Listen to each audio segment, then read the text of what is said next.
اسماعیل هنیه رو تو تهران روز بعد از مراسم تحلیف پزشکیان میزندش. شما میگی این کاری نتونسته بکنه، این باخته. زیر زمین با اون بتونکاری حسن نصرالله رو میزنه. بعد آمد چی رو زد؟ ستون فقرات رو زد.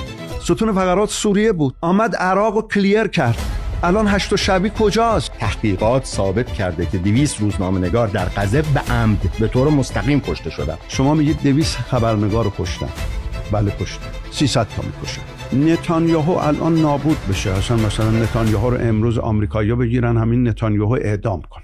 خب چی به دست ما میرسه؟ هزینه‌های ما برمیگرده. ما مثل این که دلمون خنک میشه که مثلا اینا یکشون از بین بره. بازدارندگی نیست که من میخوام کسی رو بزنم. بازدارندگی اینه که آقا اگر اسرائیل و آمریکا بخوان به من حمله بکنن، هزینه این حمله بالاتر از اون چیزی که فکرشو میکنن. من میگم شما ادعا میکنیم ما بازدارندگی زدیم، اولین بار زدیم اسرائیل رو داغون کردیم.